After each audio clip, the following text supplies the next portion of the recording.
Next equation के कुछ बहुत इंपॉर्टेंट क्वेश्चंस जो आपके पास आए हैं, उनका फर्स्ट जो आपके पास पोर्शंस थे 12-13 क्वेश्चंस वो हो चुके हैं।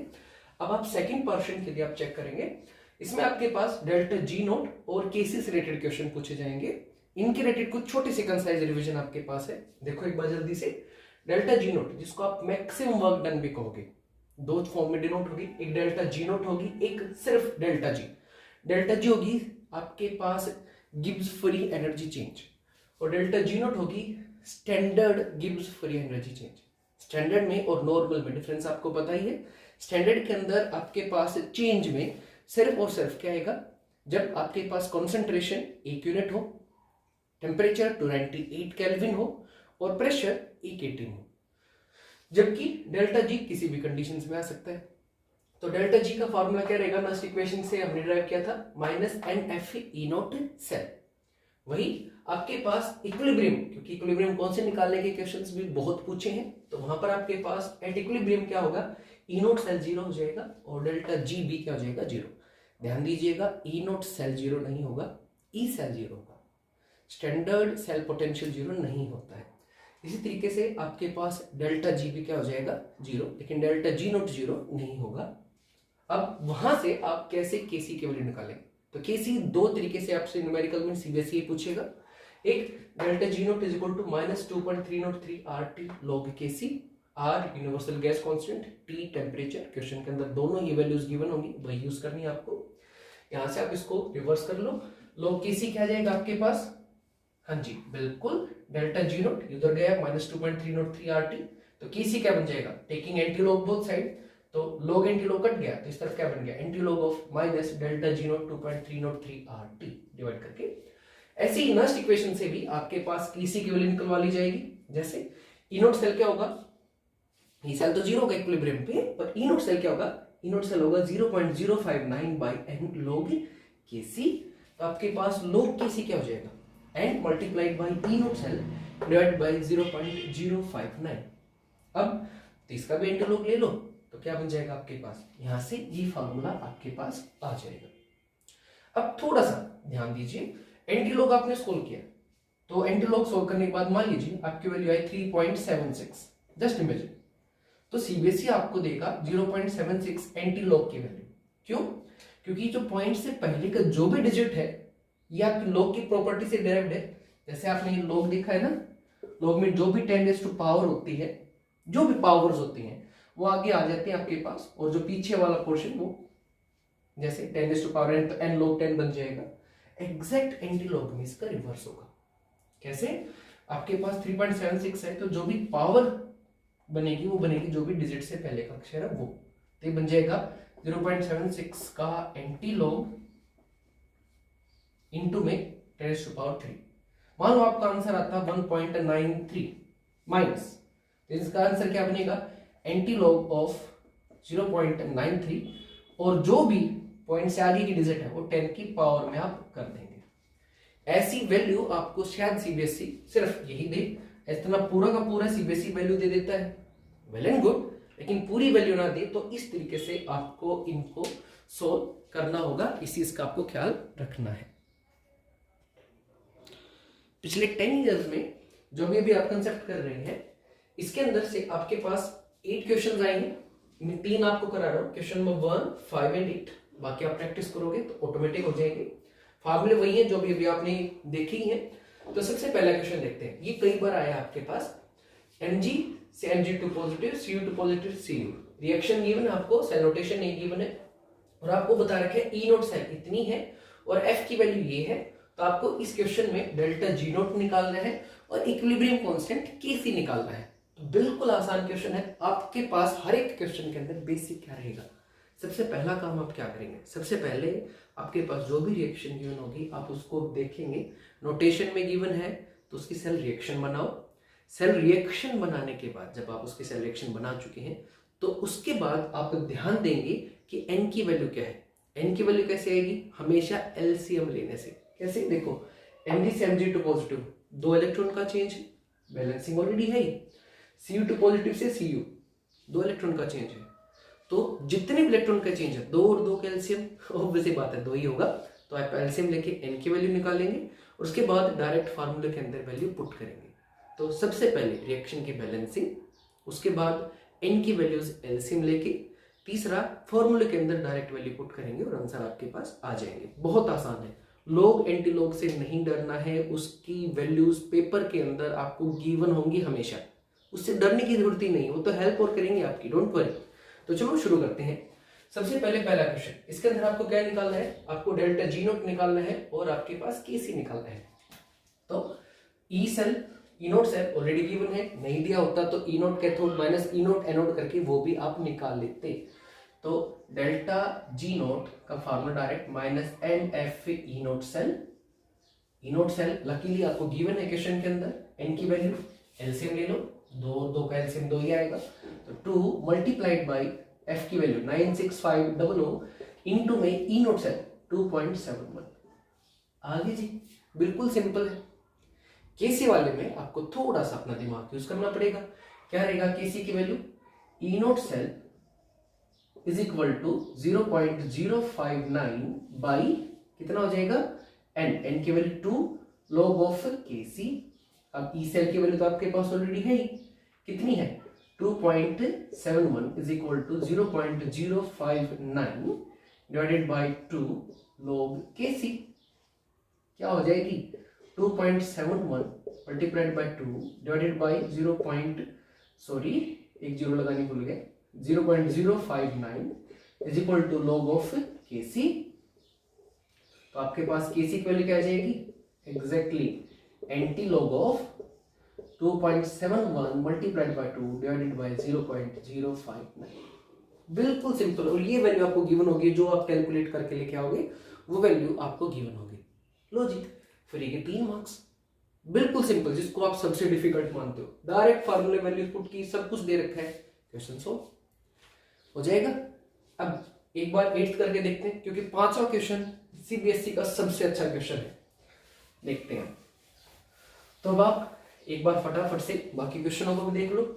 इस वाले क्वेश्चन के अंदर आपके पास फिर से ई नोट सेल गिवन है, तो delta G nought minus N F E nought cell से आ जाएगा, और ई नोट सेल आपके पास आ गया, तो E nought cell is equal to 0.059 by N log KC से आपके पास केसी की वैल्यू आप एंटी लॉग लेके निकाल लोगे। तीसरे क्वेश्चन में फिर से आपके पास रिएक्शन इक्विलिब्रियम में गिवन है, लेकिन अब की बार आपको ई नोट सेल नहीं गिवन है, दिक्कतें नहीं है। निकल भाई साहब ऑक्सीडेशन में, तो ऑक्सीडेशन किसका होगा, एग्जैक्टली लोन लेना है, इलेक्ट्रोकेमिकल सेल LOAN, तो ऑक्सीडेशन हमेशा एनोड पे, और Ag का क्या हो गया है, G+1 से 0 घट गया है, तो रिडक्शन, रिडक्शन हमेशा कैथोड पे, तो Ag की वैल्यू 0.8 माइनस 0.25 माइनस माइनस हो जाएगा प्लस, तो इसकी जो ई नोट सेल है वो क्या हो जाएगी आपके पास 0.8 माइनस 0.25, और ये हो जाएगी आपके पास 1.05 वोल्ट। लो जी, ई नोट सेल आ गया, तो फिर तो कुछ बचा ही नहीं, आराम से क्वेश्चन हो जाएगा, वही फार्मूला पुट करो, खत्म। अगला भी बहुत आसान है जी, फिर से आपको ई नोट सेल डायरेक्ट ही गिवन है क्वेश्चन के अंदर। आप देखो सीबीएसई कितनी इजी क्वेश्चन दे रहा है, हम तो न्यूमेरिकल के नाम से डरे बैठे हैं बेफालतू में। तो बस ई नोट सेल गिवन है, minus N F E nought cell से क्वेश्चन आ जाएगा आपके पास, खत्म। अब इसको अभी करेंगे, थोड़ा सा वेट। ये वाला देखो फिर से, अब की बार देखो आयंस काफी ज्यादा है, Fe2 से Fe+3 बढ़ गया है, तो ऑक्सीडेशन, एनोड है ये, पॉजिटिव से 0 घट गया है, रिडक्शन, कैथोड है ये, तो सब है, ये आपके पास कैथोड है, ये आपके पास एनोड है, तो इसकी ई सेल आपके पास आ जाएगी, ई नोट सेल आ जाएगी, सॉरी, वहां से आपके पास केसी भी आ जाएगा और डेल्टा जी नोट भी आ जाएगी, खत्म। सेम ऐसे भी यहाँ पर भी आपको डायरेक्ट ही ई नोट सेल गिवन है, तो भाई कुछ बचा ही नहीं। एक ये वाला क्वेश्चन है, इसको एक बार देख लीजिए, इसमें थोड़ी सी आपको कंफ्यूज होने की जरूरत नहीं है, अच्छा क्वेश्चन है, प्रीवियस ईयर है, अभी आया था पिछले साल। जिंक से Zn2 पॉजिटिव, भाई ई नोट वैल्यूज गिवन है, ई सेल नहीं गिवन, ई नोट सेल, तो जिंक का क्या हो गया आपके पास ऑक्सीडेशन, तो ये क्या है एनोड। Ag यहाँ पे ऑक्सीडेशन स्टेट आपको निकालनी पड़ेगी, जब आप निकालोगे ऑक्सीडेशन स्टेट, तो Ag की ऑक्सीडेशन स्टेट आएगी 1 से Ag बाय गए 0 में, तो क्या हो गया इसका रिडक्शन। अब ये OH क्या है सर, अरे कुछ नहीं है, यहाँ पे H पहले भी +1 में था, यहाँ पे H ऑलरेडी +1 में है, कोई चेंज नहीं है, तो इसका कोई ऑक्सीडेशन नहीं हुआ है, कोई रिडक्शन नहीं हुआ है।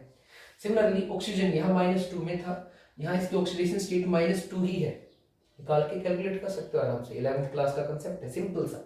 तो ना ही इसका ऑक्सीडेशन ना ही रिडक्शन है, सिर्फ बेसिक मीडियम में इसको बैलेंस कर रखा है, तो बेसिक वही था। अब आपको पता चल गया एनोड कौन है, हाँ जी Ag है। कैथोड कौन है, एनोड आपके पास Ag है, और सॉरी Ag का तो हाँ जी रिडक्शन हुआ है, तो Ag आपके पास कैथोड है और जिंक आपके पास एनोड है। तो इनोड सेल आ जाएगा, बिल्कुल इनोड सेल क्या हो जाएगा आपके पास, E nought of cathode minus E nought of anode, क्या 0.80 माइनस 0.76, सोल्व कर लीजिए 1.56 वोल्ट। इनोट सेल आ गया तो फिर तो कुछ बचा ही नहीं, इनोट सेल आ गया तो E nought cell is equal to minus NF sorry delta G nought क्या हो जाएगा आपके पास minus NF E nought cell. Okay, E nought cell की वैल्यू है, एन की वैल्यू साफ दिख रहा है, इससे इसमें चेंज 2 का, एजी से एजी में 1 का, 2 और 1 का एलसीएम, ऑब्वियस सी बात है 2 ही आएगा। तो एन की वैल्यू हो गई 2, एफ की वैल्यू क्वेश्चन में गिवन होगी 96500 इंटू में 1.56, आ गया डेल्टा जी आ गया तो केसी भी आ जाएगा आपके पास, वो तो इनोट सेल से ही आ जाएगा। इनोट सेल इज इक्वल टू हाँ जी आराम से हो जाएगा 0.059 बाई n2 इंटू में log ऑफ केसी, तो कर दो 1.56 मल्टीप्लाइड बाई 2 डिवाइडेड बाई 0.059 का antilog will become equal to KC. इसको सोल्व करो, यही वैल्यू आपको ऑलरेडी गिवन होगी, जस्ट आंसर आ जाएगा, खत्म। अब एक क्वेश्चन जो आपके पास प्रीवियस ईयर में बेहतरीन आया है वो है क्वेश्चन नंबर 5, होपफुली आपने स्क्रीनशॉट इसका ले लिया होगा। तो अब आप क्वेश्चन नंबर 5 को एक बार देख लो, ये थोड़ा सा अच्छा क्वेश्चन है आपके पास।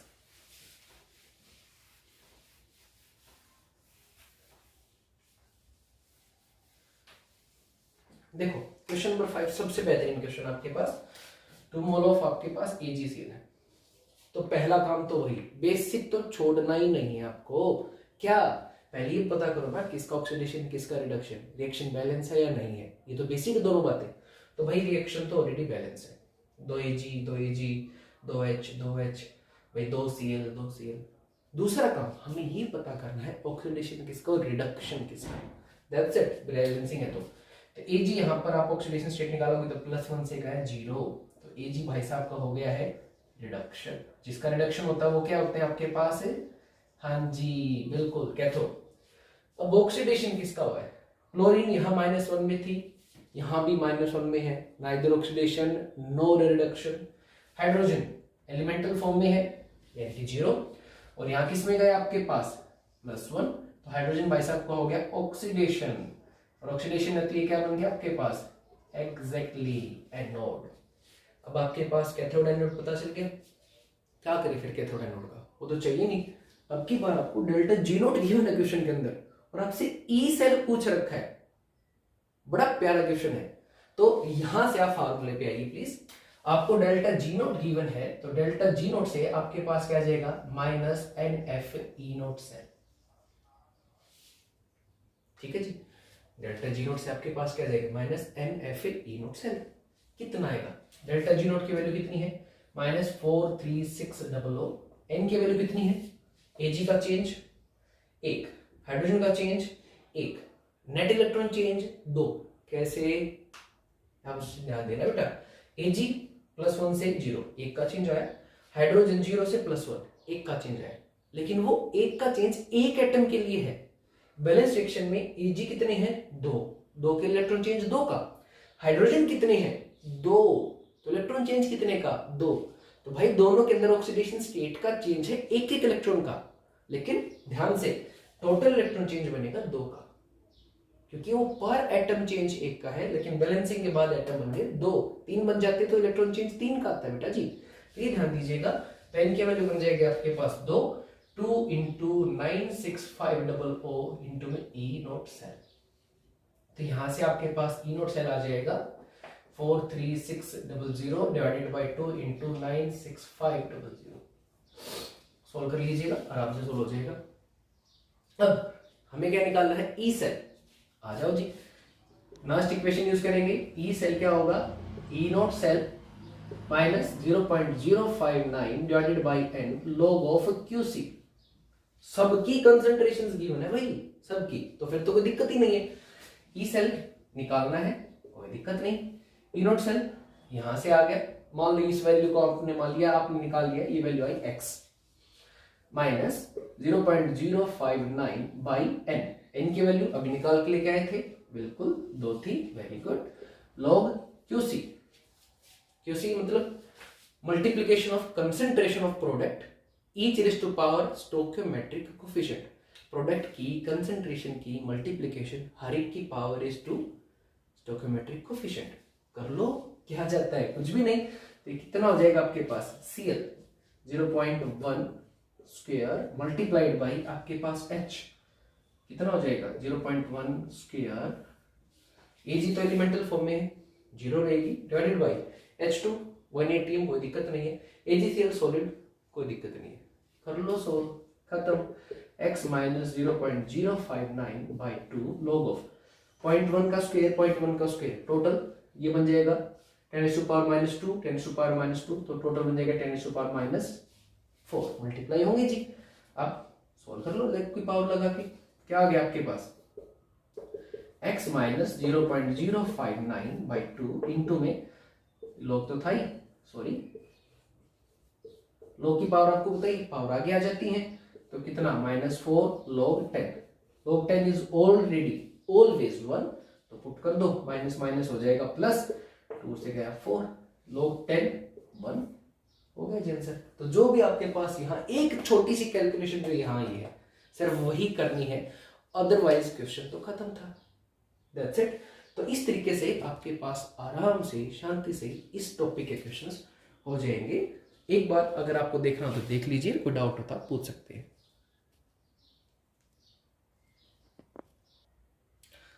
अब इसका चैप्टर का लास्ट पोर्शन था। फर्स्ट पोर्शन आपके पास था इलेक्ट्रोकेमिकल से। अब आपने सोचो करंट बना लिया है, करंट बनाने के बाद अब उस करंट को ट्रांसफर भी तो कराना है इलेक्ट्रोकेमिकल सेल में जो आपने बनाया है।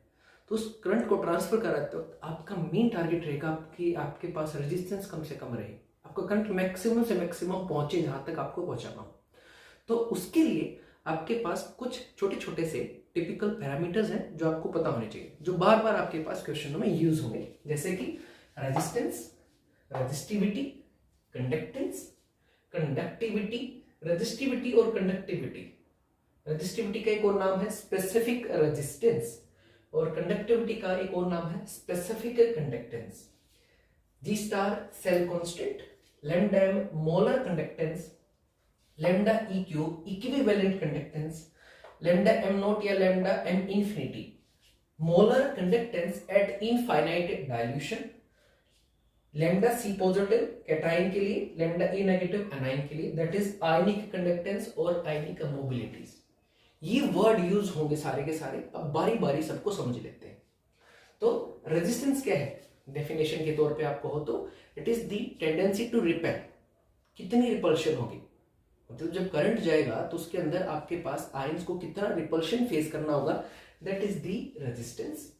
रेजिस्टिविटी आपके पास रेजिस्टेंस ही आया है, स्पेसिफिक रेजिस्टेंस है, मतलब जब आपने सेल को एक स्पेसिफिक वॉल्यूम के अंदर से, एक स्पेसिफिक कंडीशंस के अंदर से आप उसको करंट पास करा रहे हो। रेजिस्टेंस तो नॉर्मल रेजिस्टेंस है, कितना रिपल्शन आ रहा है, पर एक गिवन वॉल्यूम में, क्योंकि वॉल्यूम के ऊपर रेजिस्टेंस का काफी फर्क पड़ेगा, तो गिवन वॉल्यूम में रेजिस्टेंस पे कितना फर्क पड़ेगा सेल के अंदर, उसके लिए आपके पास पड़ा है रेजिस्टिविटी। स्पेलिंग गलत है, पहले बता रहा हूं, सॉरी। कंडक्टेंस रेजिस्टेंस का एग्जैक्ट उल्टा होगा, वही चीज यहां पे बता भी रखी है, ये ओम्स लॉ से सारी चीजें आती हैं आपके पास। तो रेजिस्टेंस का उल्टा होगा कंडक्टेंस जी, और रेजिस्टिविटी का एग्जैक्ट इनवर्स होगा कंडक्टिविटी। और रेजिस्टेंस क्या होता है आपको पता ही है, रेजिस्टिविटी इनटू में length of the electrochemical cell divided by area of cross section of the electrochemical cell, that is L/A is the cell constant, जिसको डिनोट करोगे आप जी स्टार से। इसको बार बार जब आप डिनोट कर रहे होंगे तो आप इसको डिनोट करोगे हमेशा जी स्टार से। अब यहीं से आपके पास डेफिनेशन आती है, डिफाइन रेजिस्टिविटी, डिफाइन कंडक्टिविटी। एक मार्क में काफी डेफिनेशन इजी है। तो कंडक्टेंस की डेफिनेशन है, define conductance, it is the ability of a solution to conduct the flow of charges, that is खत्म। लेकिन आपके पास रेजिस्टिविटी या कंडक्टिविटी की डेफिनेशन तो कई बार समझाया है, जब भी आपको ऐसी डेफिनेशन बनानी हो, you no need to cram, आपको क्रैम ही नहीं करना, क्योंकि फार्मूला तो आपको न्यूमेरिकल्स के लिए चाहिए, उसी से डेफिनेशन बनाओ। कैसे? जिसकी भी डेफिनेशन बनानी हो उसको हमेशा सामने वाले की इक्वल पुट कर दो, और जो कुछ भी बच गया उसको एक बना दो। मेरी बात समझ में नहीं आई होगी, फिर से आपको रेजिस्टिविटी की डेफिनेशन बनानी है तो आप डेफिनेशन ऐसे बनाओगे, resistivity is equals to resistance. लेकिन ये इक्वल कब हो सकती है?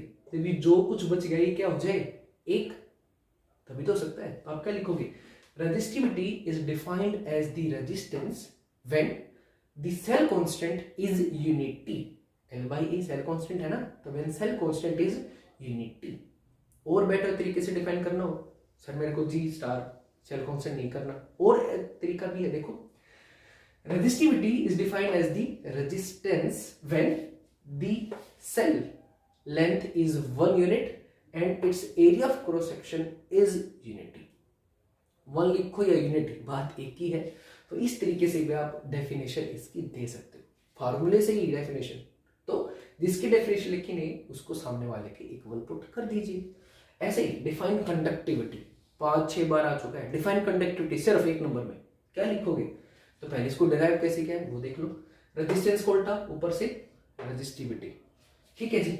तो रेजिस्टेंस के उल्टा सॉरी कंडक्टेंस, रेजिस्टिविटी का उल्टा कंडक्टिविटी।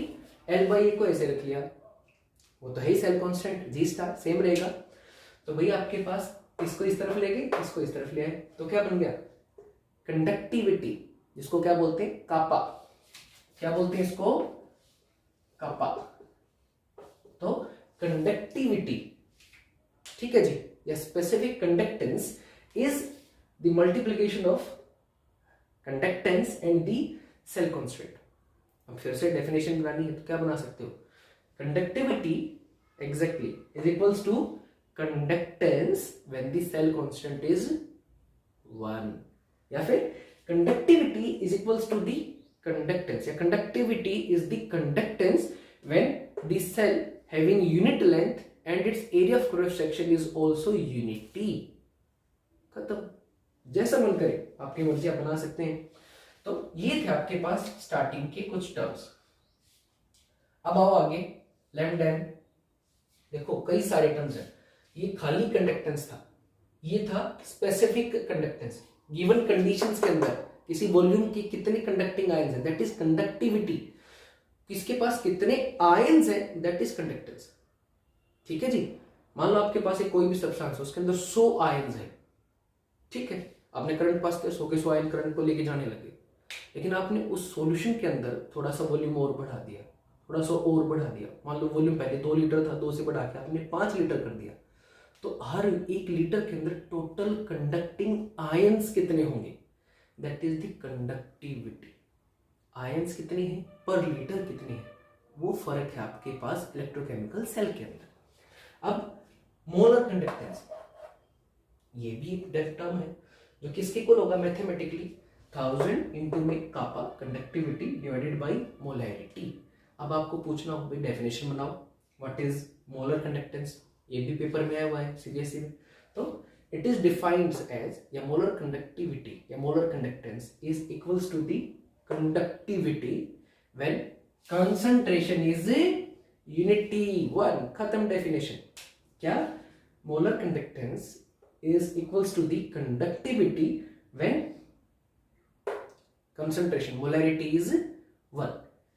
ऐसे ही इक्विवेलेंट कंडक्टेंस, जब आपको कंसंट्रेशन मोलैरिटी की फॉर्म में ना देके, मोल पर लीटर की फॉर्म में ना देके नॉर्मेलिटी की फॉर्म में दे रखी हो, तो उसके लिए आपके पास टर्म आ जाएगा इक्विवेलेंट कंडक्टेंस। ये किसके इक्वल होगा, 1000 कापा बाई एन नॉर्मेलिटी। डेफिनेशन कैसे बनाओगे, फिर से equivalent conductance is defined as the conductivity when the normality of the solution is 1 unity। Last में आपके पास ये टर्म्स आते हैं, ये भी लैम्डा ही है, इसकी थोड़ी सी चोंच ऊपर है, उल्टा वाई लगा लो, कैटायंस और एनायंस।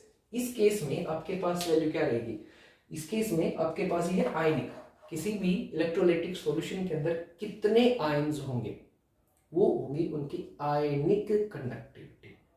क्योंकि भी आपके पास एलिमेंट्स होंगे, उनके अंदर कैटायंस होंगे, एनायंस होंगे। जैसे आपके पास सबसे सिंपल CH3COOH देख लो, इसके अंदर क्या है, CH3COO नेगेटिव और H पॉजिटिव। तो इसकी कंडक्टिविटी कितनी है, कंडक्टिंग आयंस कितनी है, प्लस इसकी कंडक्टिविटी कितनी है, तो कैटायंस और एनायंस सॉल्यूशन के अंदर दोनों चीजें, इलेक्ट्रोलाइट के अंदर तो उन दोनों की कंडक्टिंग वैल्यूज कितनी है, वो होगी आयनिक कंडक्टिविटी। और सबसे लास्ट में आपके पास सबसे important term lambda M infinity और लैम्डा एम नॉट, ये आपकी मैक्सिमम कंडक्टेंस है। किसी सॉल्यूशन के अंदर आप लिक्विड मिलाए जा रहे हो, मिलाए जा रहे हो, मिलाए जा रहे हो, तो उसके आयंस टूटते रहेंगे, डिसोसिएशन बढ़ती रहेगी।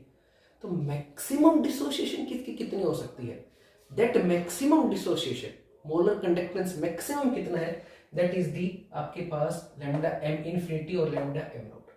डिनोशन दोनों की अलग अलग लग रही है, लेकिन दोनों चीजें एक ही हैं। क्या है ये, molar conductance at infinite dilution. ये दो तरीके से होगी। एक स्ट्रॉन्ग इलेक्ट्रोलाइट के लिए ये वैल्यू आप निकालोगे D/हैकेल-बोन-सैगर इक्वेशन से, और वीक इलेक्ट्रोलाइट के लिए आप यूज करोगे कोलार्श लॉ। वो अपने आप में एक बड़ा कंसेप्ट है, उससे बहुत सारे क्वेश्चंस आपके पास आएंगे। अगले लेक्चर में उसको यूज करेंगे। तो इस तरीके से आप इन दोनों को यूज कर सकते हैं। तो ये इंपॉर्टेंट है आपके पास इलेक्ट्रोकेमिस्ट्री रिलेटेड, आपको जरूरत है तो प्लीज एक बार इसका स्क्रीनशॉट आप ले सकते हैं।